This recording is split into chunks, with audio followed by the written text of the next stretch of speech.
The Walls That Whisper. Before we begin, smash that like button, subscribe, and hit the bell because what you're about to hear is one of the darkest, most unbelievable prison stories ever told. This is not fiction. This is San Quentin, the place where escape means death and silence means survival. The sirens began at 3:17 a.m. Not the usual clang of metal or the restless shouting from cells, but a deep, echoing alarm that tore through the night like a warning from hell itself. Inside San Quentin State Prison, a guard sprinted down the east corridor, flashlight trembling in his hand.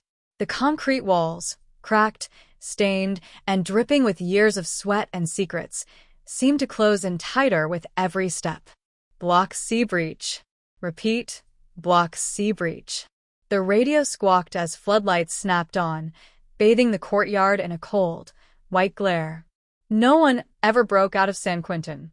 Not since the 60s. Not alive, anyway. But that night, something had gone wrong. In cell 204, the door hung open. The iron latch was sliced clean through, as if someone had used a laser.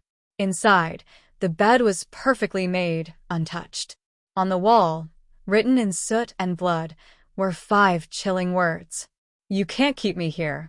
The missing inmate's name was Eli Mercer, age 37, convicted for armed robbery, suspected in 2 homicides. But that wasn't what made him dangerous. Mercer had been a guard once, inside San Quentin. He knew its blueprints, its routines, its blind spots. And now, somehow, he was gone. Detective Raymond Holt arrived before dawn, staring at the scene like a man reading a ghost story. "He didn't go over the walls," he murmured. "No one does." So where the hell did he go? The guards searched every inch, the tunnels, the sewer grates, the ventilation shafts. Nothing. No footprints. No broken locks. Just that single, taunting message. But Holt noticed something others missed, a faint smell of gasoline near the floor and a single scrap of blue uniform cloth wedged behind the toilet pipe. He crouched, frowning. He didn't escape from the cell, he said quietly. He escaped through it. By sunrise, the prison was on lockdown. Helicopters circled the perimeter, searchlights sweeping the cliffs that dropped into the black waters of the San Francisco Bay. Still no trace. Reporters swarmed the gates, hungry for answers. Is it true a guard helped him? Are we looking at an inside job? The warden's face stayed carved in stone. San Quentin's walls are built for eternity. No one escapes. Ever. But deep down, he wasn't so sure. Because hours earlier, a second note had been found in the warden's office, placed neatly on his desk while guards stood watch outside. It read, "You kept me in once. Let's see how long you last." Detective Holt's investigation began to unravel something darker than an escape. Eli Mercer had filed 6 complaints during his time as a guard, claims of corruption, contraband smuggling, and staged inmate suicides. All were buried. When he turned whistleblower, he was framed for murder and thrown inside the same prison he once patrolled. Now, someone had helped him get out. Holt pulled the old reports, cross-checking Mercer's contacts, his cellmates, and the guards he used to work with. One name appeared in all of them: Officer Daniel Ricks, a 15-year veteran of San Quentin, known for his brutal discipline and his habit of making prisoners disappear from the logs for hours at a time. When Holt called him in for questioning, Ricks smiled faintly. "You're wasting your time, detective. Mercer's not out there. He's under your feet." "What's that supposed to mean?" Ricks leaned closer, voice dropping. "San Quentin was built in layers, detective. Underneath, there's a forgotten level. Old cells sealed off after the 40s. If Mercer's anywhere, he's down there. But trust me, you don't want to find him." That night, Holt descended into the underbelly of the prison with 2 guards and a flashlight. The air grew thicker with each step. Rusted gates creaked open to reveal corridors untouched for decades. The walls were wet, lined with graffiti that looked more like warnings than memories. And then they found it, a fresh handprint on a dusty door. Next to it, a single footprint, barefoot, smeared in grime. They opened the door. Inside was a small cell just like the ones above, but something was wrong. The concrete floor was cracked open in a perfect circle, like a lid removed from a grave. A faint light flickered beneath it. Holt crouched, shining his flashlight through the hole. The beam landed on something that made his stomach twist. It was another cell, one that shouldn't exist, stacked directly beneath the first. Inside, a man's shadow moved, slow and deliberate, like he'd been waiting. And then Holt heard it, the whisper. "Detective, you're late." Holt froze. The light flickered out. In the pitch-black silence, something metallic clicked, like a lighter being opened. Then came a voice from the darkness, low and calm. "You want to know why no one escapes from San Quentin?" the voice said. "Because they were never meant to." The hole erupted in a flash of flame, forcing Holt back. Smoke filled the corridor as the ancient concrete groaned. The ceiling above cracked and collapsed, sealing the entrance.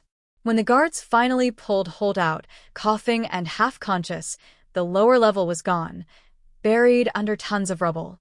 No sign of Mercer. No sign of the man in the cell. Just another message, scorched into the floor near the blast. This is only the beginning. The hidden level. Before we dive back in, make sure you're subscribed. Because once you hear what was discovered beneath San Quentin, you'll understand why this place is called the Impossible Prison. The morning after the explosion, San Quentin looked like a war zone. Thick black smoke still curled from the lower tunnels as rescue teams tried to clear the debris. Detective Raymond Holt stood by the ruins, his uniform covered in dust, his mind replaying that final whisper again and again. Because they were never meant to. Eli Mercer was gone again. And the only clue left behind was a burned set of blueprints pulled from the rubble. They weren't prison schematics. They were tunnel maps, hand-drawn, showing a labyrinth that twisted beneath San Quentin, leading all the way to the edge of the bay. No one knew they existed. Not even the warden. When Holt spread the blueprints across the table in the investigation room, everyone stared in silence. "These weren't part of the construction plans," he said. "This layer, it's older. Pre-1930s. Maybe military, maybe something else." The warden shook his head. "That's impossible. Those lower levels were sealed off after the earthquake in '06. They were never reopened." But Holt knew what he saw, the light flickering beneath the concrete, the man's shadow, the voice calling his name. Something was still down there. By noon, the FBI joined the case. Agent Melissa Drake, sharp-eyed and calm under pressure, took charge of the scene. "I've read your report," she told Holt. "A missing inmate, destroyed records, and tunnels that officially don't exist. Sounds like someone's running a ghost operation." "Or covering one up," Holt replied. Drake looked at him. "You think the prison's in on it?" He hesitated. "I think San Quentin's been hiding something for a long time." They decided to send a new team into the wrecked corridor with heat sensors and ground-penetrating radar. What they found that evening made the blood drain from everyone's faces. Under the collapsed section lay a chamber, 15 by 20 feet, reinforced with steel beams. Inside were 4 human remains, buried, shackled, and long dead. And next to them, a rusted metal desk with a single nameplate. Warden R.D. Pierce, 1949. Old archives confirmed it. Warden Pierce vanished without a trace in 1950. The records claimed he retired and left the country. But now, there he was, buried beneath the prison he once ruled. Drake muttered, "So this place has a history of people disappearing." But Holt wasn't satisfied. The bodies were just the beginning. On the desk was a water-damaged notebook, barely legible. He flipped through it carefully, piecing together phrases and fragments. Project Sentinel, classified under state authority. No external communication. Containment protocols. If breach occurs, eliminate subject. "What is Project Sentinel?" Holt whispered. Drake leaned over. "It sounds like they were experimenting on inmates." That night, Holt returned to his hotel room, exhausted but unable to sleep. He replayed Mercer's file again, every photo, every line of his testimony. Then something clicked. Mercer's first complaint as a guard, filed years earlier, mentioned night transfers. Prisoners moved between blocks that didn't exist on record. He claimed he once escorted 2 inmates below the East Corridor into a restricted lower level where they never returned. Everyone dismissed him as paranoid. But now Holt wasn't so sure. He called Drake. "What if Mercer didn't escape for revenge?" he said. "What if he's trying to expose what really happened down there?" Drake's voice was quiet. "Then we're running out of time to find him before someone else does." At 2:43 a.m., a new alert came through. Security cameras, those ancient, static-filled ones from the old wings, had flickered back to life. A figure in a guard's uniform was seen moving through the restricted hallway toward the lower levels. It wasn't Mercer. The gait was different, older. But when the face briefly turned toward the camera, Holt's heart stopped. The face was identical to Warden Pierce. The footage cut to black immediately after. The next morning, Holt and Drake met with the prison's oldest surviving staff member, retired Officer Harold Yates, now 87. He'd served under Warden Pierce. When Holt showed him the footage, Yates trembled. "I knew this would come back," he whispered. "What did they do down there, Harold?" Yates looked up, eyes wet and haunted. "They built a place no one was meant to see. It started as an isolation wing. But after the riots in '48, Pierce turned it into something else.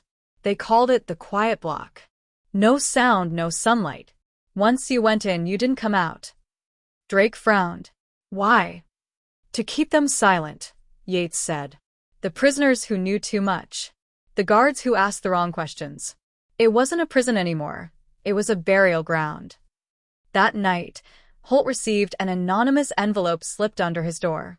Inside was a single photograph, yellowed and grainy. It showed a group of guards standing in the underground chamber, smiling for the camera. Among them, Eli Mercer.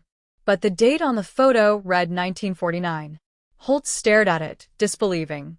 Mercer would have been a child back then. "What the hell?" Scrawled on the back of the photo were 6 words. "Time doesn't move the same here." Before Holt could process it, his phone buzzed. It was the warden, his voice shaking. "Detective, we've got a problem. One of the guards, he's gone missing.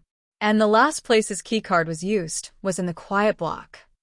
Holt grabbed his flashlight and badge, racing back to the prison. The corridors were darker than usual, lights flickering like something was draining the power. The smell of damp earth grew stronger as he descended the East Wing stairwell. The door to the Quiet Block was half open, just as Yates described, a heavy steel gate leading into a black void. He stepped inside. The walls were covered in old markings, names scratched in desperation. And then footsteps. Slow, echoing, deliberate. A shadow moved ahead. "Mercer?" Holt called out. The figure paused. "Detective Holt." The voice was calm, almost serene. "You shouldn't have come back." Holt raised his light. The face that stared back wasn't Mercer's. It was himself. The flashlight flickered once, then died. In the dark, the voice whispered again.